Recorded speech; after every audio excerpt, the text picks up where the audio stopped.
docente y apreciados compañeros, tengan ustedes muy buenos días.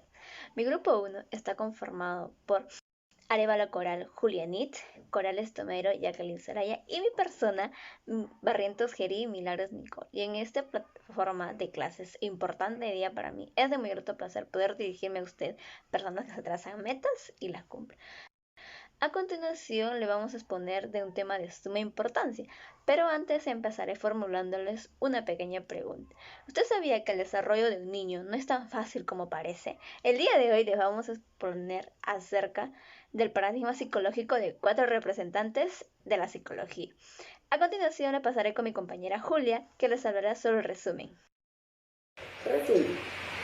El presente trabajo aborda los principales aportes de Henry Wallon, Lev Vygotsky, Fierstein y Jerome Brunner. Wallon aborda el estudio del hombre desde la perspectiva de la psicología genética. Para él, el objeto de la psicología era el estudio del hombre en contacto con la realidad. Por su parte, Vygotsky planteó la teoría sociocultural, es decir, las contribuciones importantes que la sociedad hace al desarrollo individual. Esta teoría destaca la interacción entre el desarrollo de las personas y la cultura en el que viven. Por ello sugiere que el aprendizaje humano es en gran medida un proceso social. Luego tenemos, en este caso, Wallon coincide con Vygotsky al afirmar que el niño es un ser social desde que nace, ya que en la interacción con las demás va a ser la clave de su desarrollo. En el caso de Fierstein, considera que los sistemas de necesidad y creencia, ya que en toda teoría, por muy científica que sea, debe existir la creencia. Es decir, el ser humano es un ser cambiante que puede modificarse a sí mismo, a su manera y por un acto de voluntad. Y finalmente, tenemos las teorías de Brunner, que nos afirman que el conocer y aprender están basados en procesos internos cognitivos que se pueden manipular los elementos simbólicos que percibimos con la finalidad de dotar de un significado a la realidad. Estas son las denominadas teorías cognitivistas. A continuación, le doy el pase a mi siguiente compañera. En esta oportunidad yo les voy a hablar de la introducción. Se dice que en nuestro país y en muchos países la pobreza, la marginalidad y los problemas sociales y culturales han constituido factores que han actuado de manera negativa sobre el desarrollo y evolución satisfactoria de la inteligencia. Por eso, para nadie es un secreto que las condiciones sociales y materiales constituyen los elementos que marcan las diferencias de rendimiento en los niños y jóvenes de distinto nivel socioeconómico.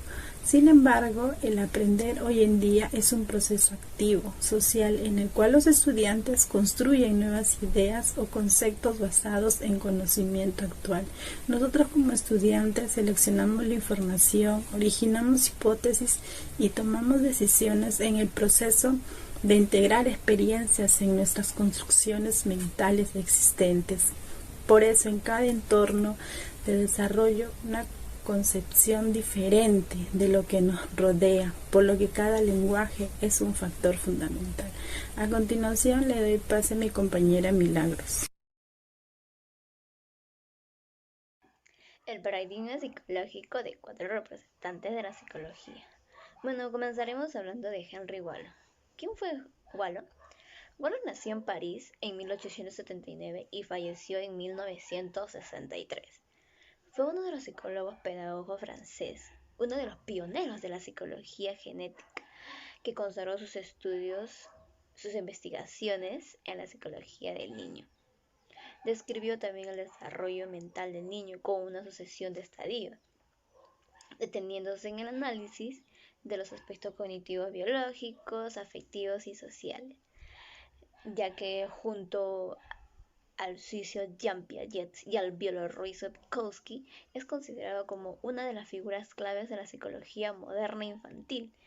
Pero Wallon también se centró y se adelantó en el estudio de la psicología del niño, ya que dentro de esa parcela él se interesó vivamente por los problemas de la educación. Fue por eso que para descubrir el desarrollo intelectual y emocional del niño se basó mayormente en el materialismo dialéctico en sus propias observaciones clínicas. Bueno, continuando, en los aportes, el objeto de estudio es la conciencia, ya que la conciencia reside el proceso intelectual de la persona.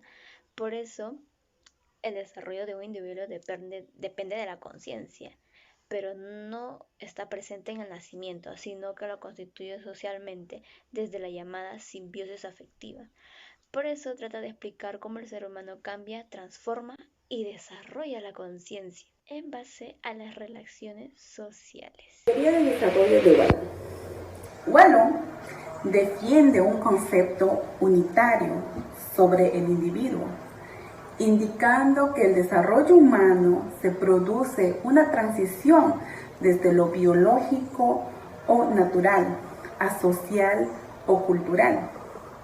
También afirma que la conducta y el desarrollo está determinado por tres factores fundamentales, que son la fisiología, la psicología y sociales. En esta parte, como habíamos comentado anteriormente, Wallon coincide con Vygotsky al afirmar que el niño, al nacer, es un ser social. También fue el primero en elaborar el concepto del esquema mental, que es la imagen mental que tenemos cuando estamos en movimiento y reposo, el cual se va formando y desarrollando progresivamente. Entonces, los factores para explicar la evolución psicológica del niño son la emoción, la medición del otro, el medio y el movimiento. Entonces, la emoción se considera generadora del psiquismo, ya que funciona como un eslabón entre lo orgánico y lo social. Inicialmente, una expresión física de un estado interno del individuo. Pero después, esto se transforma en comunicación. Entonces, el psiquismo es la estructura mental de cada individuo. Para Wallon, la emoción viene a ser algo fisiológica, algo natural o biológica, porque dice que desde el momento que nacemos o antes que nacemos ya estamos integrados con eso de la emoción. Luego tenemos la imitación. Dentro del aprendizaje humano se concibe como una capacidad que le permite al sujeto aprender, retener y repetir conductas simples y complejas a través de un modelo determinado. Luego tenemos la motricidad. Bueno, en este caso, en la mayoría de los casos, es de carácter intencional, volutivo y se perfecciona en relación directa con la maduración. Luego tenemos lo social. Lo social es el conjunto de elementos con los que el niño construye su mundo social, lo que le permite cultivar la capacidad para asumir con efectividad los roles de otros. Los estadios de desarrollo. Para Wallon, un estadio es un momento de la evolución con un determinado tipo de comportamiento, ¿no? Y lo cual lo clasificó según las edades. El primero es el impulsivo puro, que va de los 0 a 6 meses, ¿no? En esta es una actividad preconsciente, es donde el niño, no hay coordinación de los niños y sus movimientos son impulsivos. El segundo estadio es el emocional, que va de los 6 a 12 meses al año, ¿no? En este estadio, la emoción le permite al niño construir una simbiosis afectiva con el entorno. Y en el estadio 3, el sensorio motor, que es de 1 a 2 años, en este estadio se podría decir que se presentan dos objetivos. Primero es la manipulación de objetos, ¿no? El niño coge los juguetes, los lleva de un lado a otro. Y también hay otro que es la imitación, es donde aparece el habla, ¿no? El niño imita como los padres hablan, lo que dicen, repiten, hasta lo hablan en el mismo... digamos, el modo en que el padre lo habla, los niños también aprenden esto, ¿no? Y en el cuarto, que sería el proyectivo, que va de 2 a 3 años, es en esta etapa, en este estadio donde el niño se proyecta en las cosas para percibirse a sí mismo. Y en el estadio 5 del personalismo, que va de 3 a 5 años, es en esta etapa donde el niño entra, es en la etapa de la negación, en donde todo a él le dice no. Es donde también dice, no, esto es mío, no, yo no te presto, pero a la vez también hay una etapa de la gracia, es donde el niño empieza con sus ocurrencias, piensa ser gracioso, es de esta manera que el niño quiere captar la atención de los adultos. Y en el estadio 6 del pensamiento categorial, que es de los 5 años a los 12 años, es aquí donde el niño empieza a adquirir nuevas habilidades. Digamos, se enfrenta al mundo real. Empieza con la escritura, con la suma, la resta, y es donde el niño debe de esforzarse para alcanzar un aprendizaje. Y en el estadio 7 de la pubertad, de adolescencia, que va de 12 a 17 años, es donde aparecen los cambios físicos y psicológicos, donde el adolescente define su identidad. Es el momento de la introspección, del análisis personal, ¿no? El desarrollo de los estadios. Para Wallo existen dos leyes. Una es la ley de la alternancia funcional, que en esta ley regula el desarrollo psicológico del niño, ¿no? Las actividades construyen su individualidad y establecen relación con los demás. Ellos van destinados a construir sus propias individualidades, y pues es una, y la otra que van a construir relaciones sociales, ¿no? La segunda ley es la de la preponderancia e integración funcional. Esta ley, a diferencia de Piaget, en esta ley Waldon dice que los estadios no se acaban y de ahí empiezan otras, sino que estos tienen continuidad, ¿no? Que es la transición de un estadio a otro, porque las funciones no desaparecen, sino se integran. Biografía de Lev Vygotsky.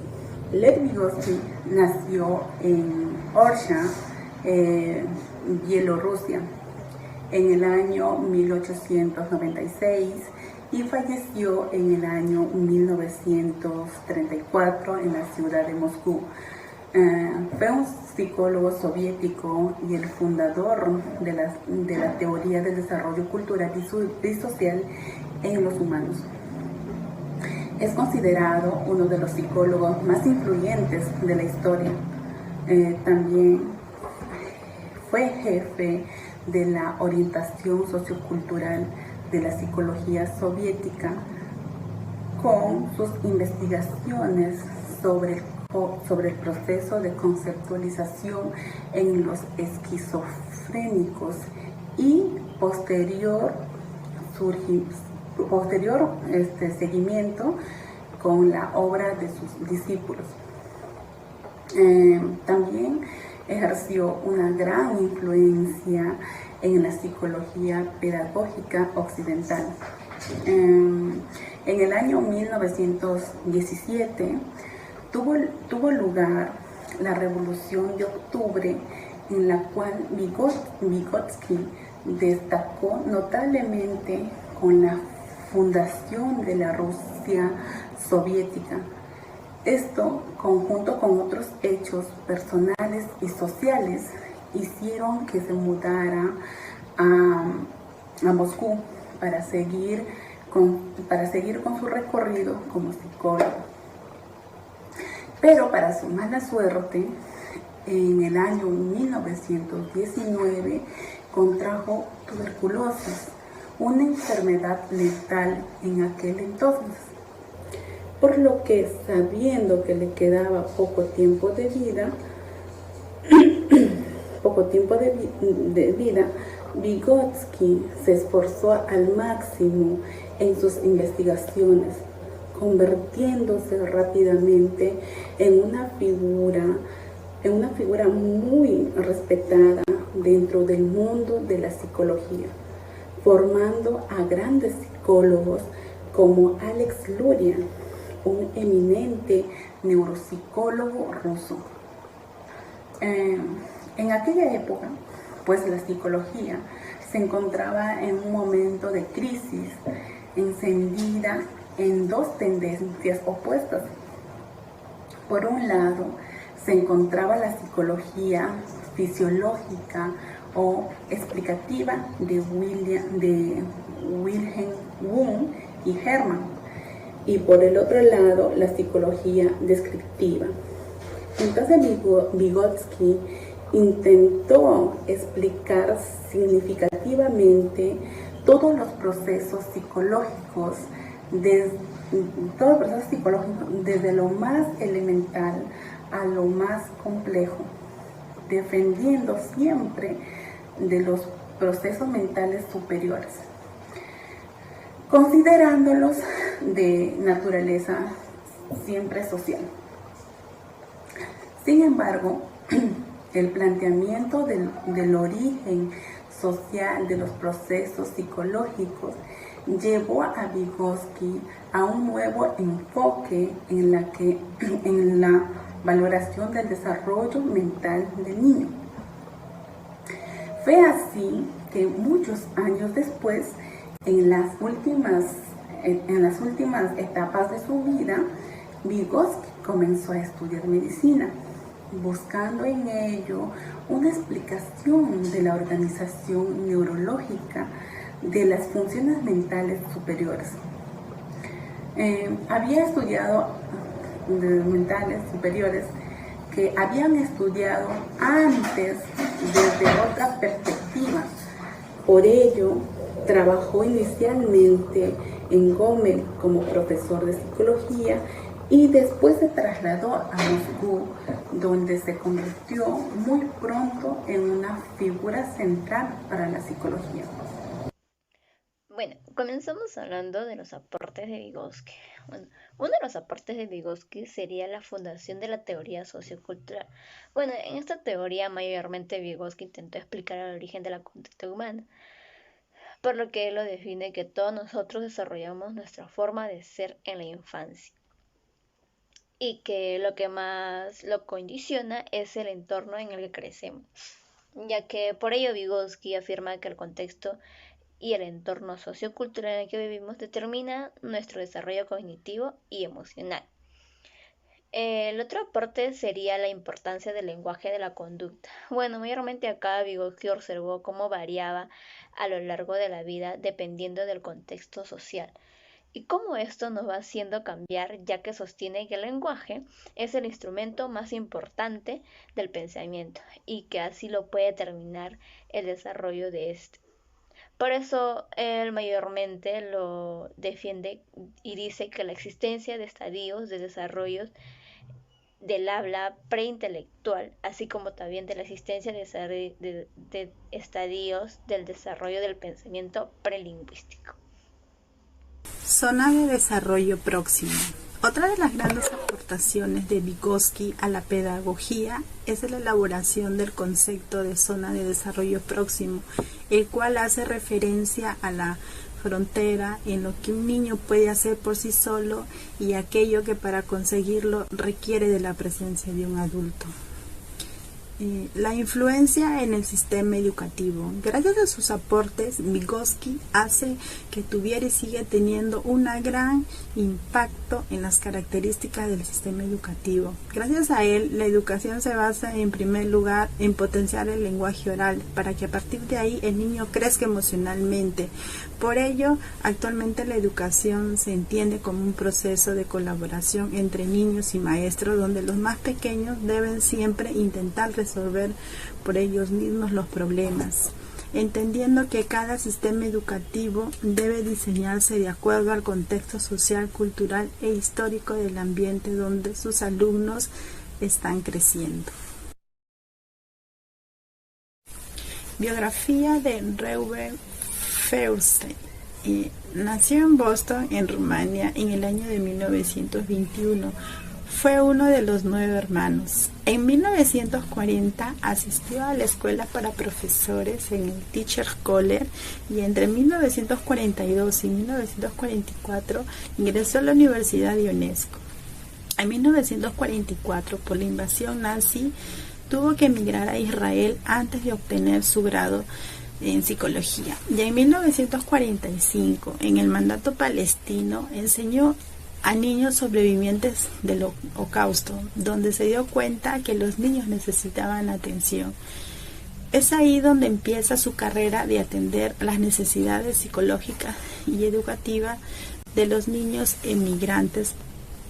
Entre 1950 y 1955 asistió a la Universidad de Ginebra, donde André Rey y Jean Piaget lo dirigieron y obtuvo el posgrado en Psicología General y Clínica en el año de 1952. En 1954 salió su licencia para ejercer la psicología y en 1970 que concluyó su doctorado en Psicología de Desarrollo en la Universidad La Sorbona.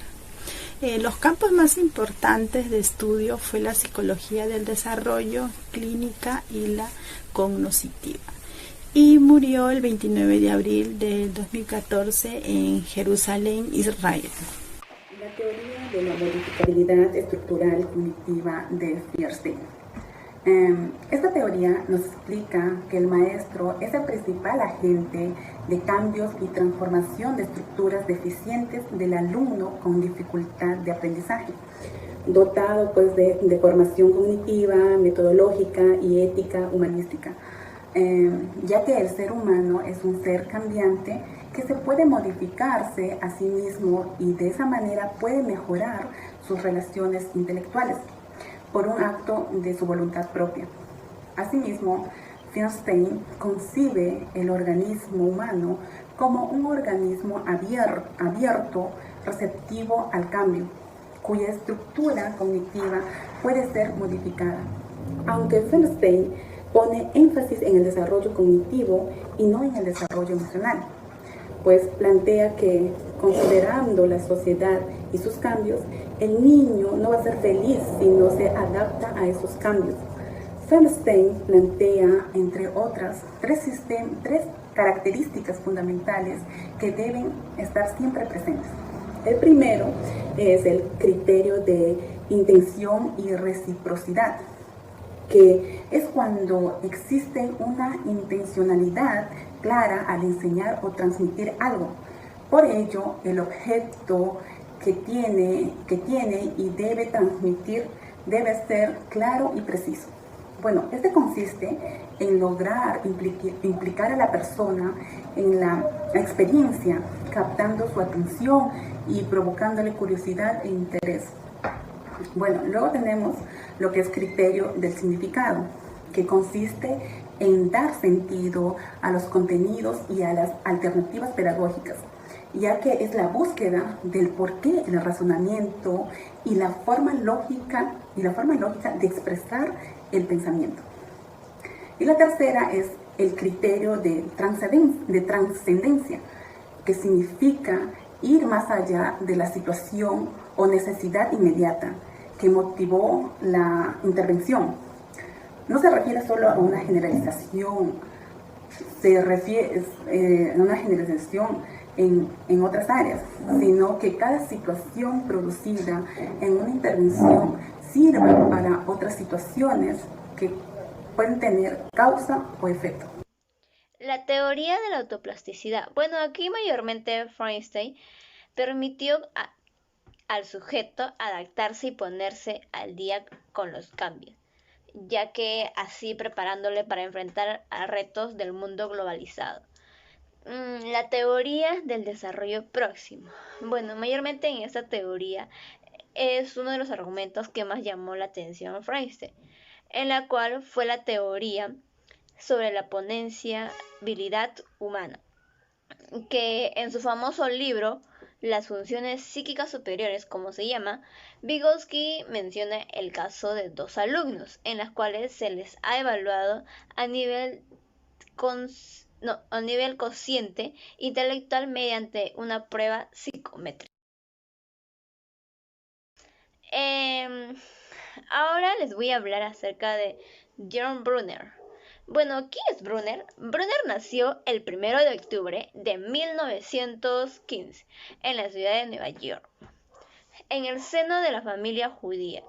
Bueno, Brunner fue un psicólogo y pedagogo estadounidense que ejerció su cátedra de la psicología cognitiva en la Universidad de Harvard, y junto a George Mueller fundaron en 1960 el Center for Cognitive Studies, que es considerado el primer centro de la psicología cognitiva. Brunner también tuvo su interés a la evolución de las habilidades cognitivas del niño y por esa necesidad de estructurar adecuadamente los contenidos educativos. Fue así que lo llevó a desarrollar una teoría que en ciertos aspectos se parece a la de Jean Piaget y David Hawthorne. Sin embargo, también habla de 3 modelos, que es el modelo de aprendizaje en activo, icónico y simbólico. El modelo por aprendizaje de Brunner.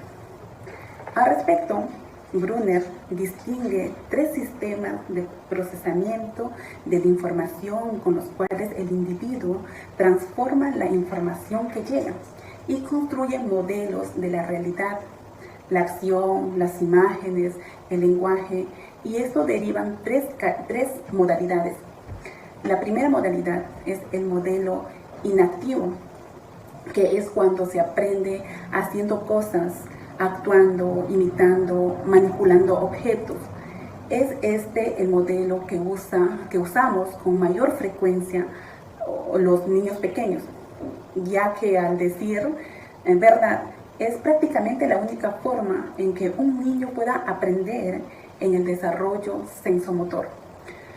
Luego tenemos el modelo icónico.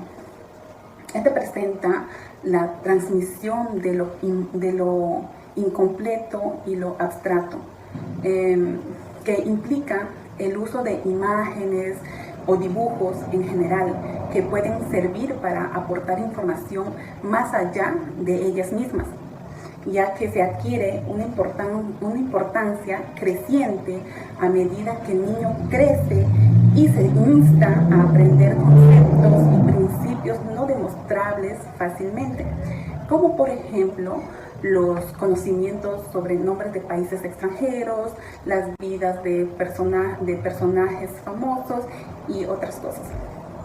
Luego tenemos el modelo simbólico, que hace uso de la palabra escrita y hablada.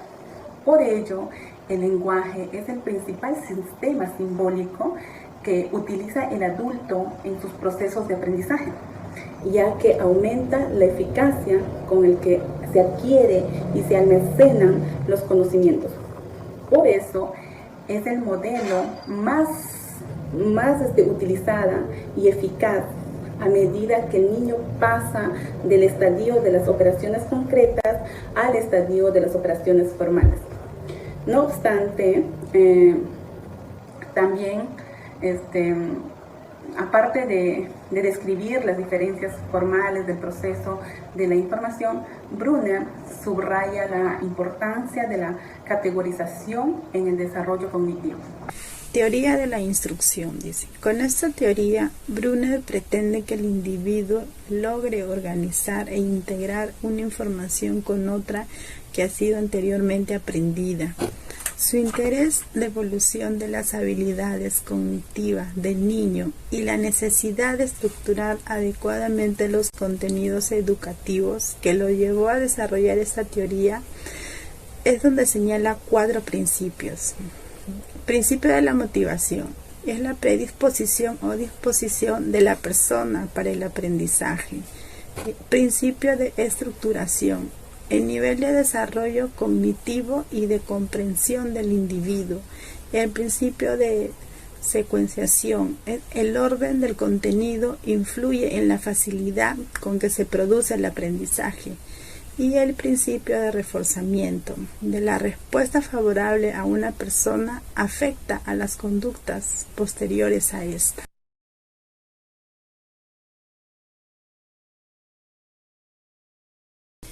Un ejemplo aplicado a la vida real. Bueno, hemos tratado de explicar de la teoría de Wallon con un ejemplo, ¿no? Por ejemplo, para Wallon es muy importante la emoción, ¿no?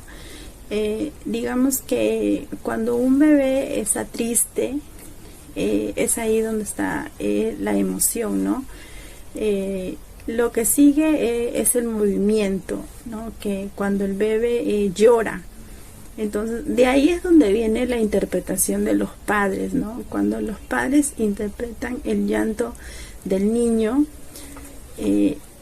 es de ahí donde ya empieza lo que es el medio de comunicación, porque el bebé quiere que los padres lo atiendan, que hay algo que lo molesta, y ahí es donde viene la intención, ¿no? Porque el bebé sabe que puede expresar su emoción a través del llanto, y es entonces donde viene lo que es el significado, porque los padres saben que el niño necesita algo, por eso llora. Es así como las emociones pasan por un momento, de un momento a otro. De esta manera podemos concluir que estos 4 representantes de la psicología, como el psicólogo pedagogo francés Henri Wallon, que tuvo diferentes investigaciones orientadas a la psicología del niño, en la cual explicaba que su desarrollo era influenciado por el medio social y por la maduración biológica, ya que este desarrollo mental del niño estaba mayormente interpretado como una sucesión de estadios, donde se enfocaba que en el análisis de los aspectos cognitivos, biológicos, sociales y afectivos. Asimismo, Leonid Vygotsky sostuvo que los niños desarrollaban paulativamente su aprendizaje por medio de la interacción social, donde adquirían y mejoraban sus habilidades cognitivas como parte del proceso lógico de su inmersión a un mundo de vida rutinario y familiar. Por ello, estos 2 personajes, tanto como Wallon como Vygotsky, nos dicen que al afirmar que el niño es un ser social desde que nace, y en que la interacción con los demás va a residir la clave del desarrollo, ya que en alguna de sus publicaciones es obligada referenciada a la neuropsicología, como el acto del pensamiento, o sino también los orígenes del carácter del niño, así como estudios sobre psicología genética, de la personalidad y los orígenes del pensamiento del niño. Fue por eso que Vygotsky desarrolla interés en cuestiones educativas en diferentes universidades, teniendo en cuenta como objetivo constante la actividad consciente del individuo y el estudio de las técnicas para el desarrollo humano, con el interés de la niñez anormal, buscando la activación y potenciación de las habilidades preservadas. En cambio, Feinstein, sus estudios mayormente se basó principalmente en la teoría de la modificabilidad estructural cognitiva, ya que en la que explica que el maestro es el principal agente de cambio y transformación de los alumnos con dificultad de aprendizaje. Es por eso que Freinet es reconocido mundialmente por su investigación de la modificabilidad cognitiva. Y por último terminamos con Brunner. Brunner en sus investigaciones diferenció la acción, las imágenes y el lenguaje, que a partir de los conocimientos previos de su teoría del descubrimiento de Brunner, tiene como finalidad estimular el desarrollo de habilidades que permiten aprender, en la cual busca que el individuo construya por sí mismo el aprendizaje. Reflexión.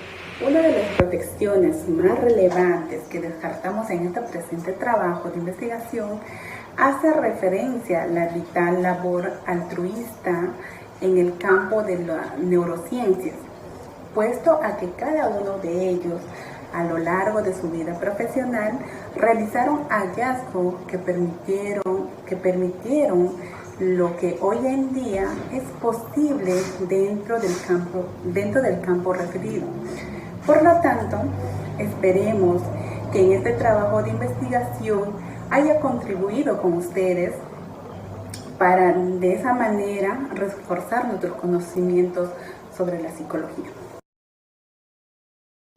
Finalizando, bueno, estimado profesor y queridísimos compañeros, estoy segura que la exposición ha sido de su máximo agrado. Muchas gracias por su atención prestada. Que tengan buenos días.